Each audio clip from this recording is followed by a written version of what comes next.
Hi there, and welcome back to the latest edition of my favorite double discs in my record collection. As I mentioned, a lot of people saw it as it's a dual-edged sword, double albums back in the day. Because when you had to buy the records, since it was a double, a lot of the times the companies charged you double the amount of money. So it'd be like $40, $50 to get a double. So you always questioned it: is it worth picking it up? You had to know if you really like this artist. Sometimes you bought stuff out of whim. Sometimes you just bought it because you liked their last album. But some of these double albums became the soundtracks to our lives.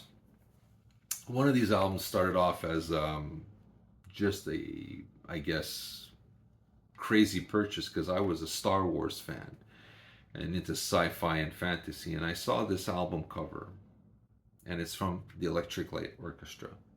It's called Out of the Blue. I saw this spaceship, and I thought if you do this, it's the full thing. I thought this was just the most amazing thing I've seen in a long time, and I said, heard of ELO? I know a couple of their songs here and there. I was, 7 years old? What did I know?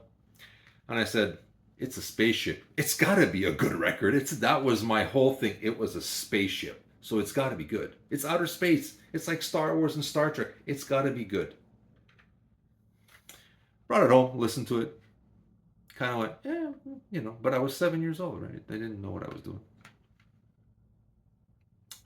Bought this years ago when the anniversary editions came out on CD because I gave away my vinyls like a fool, and went back to it. Kind of rediscovered Jeff Lynne and his songcraft and the way he's merged together rock, pop, orchestration, strings, keyboards, and synthesizers into this very unique sound.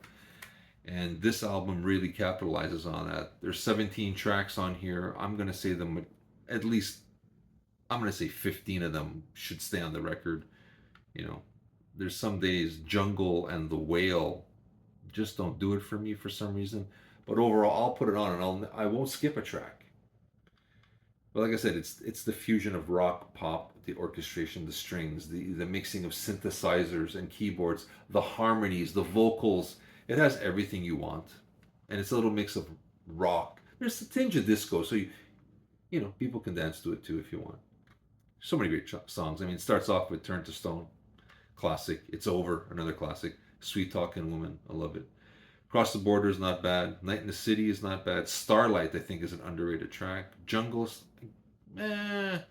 Believe Me Now, sometimes. Stepping Out, love it. Standing in the Rain is all right. I like Big Wheels. Summer and Lightning, it's all right. Mr. Blue Sky, obviously, I think that's the biggest track over the years that it's just exploded. Sweet as the Night, not bad. The Whale is the one I can do without. Birmingham Blues is a great little rocker. I love that one. And Wild West Hero, fantastic album closer.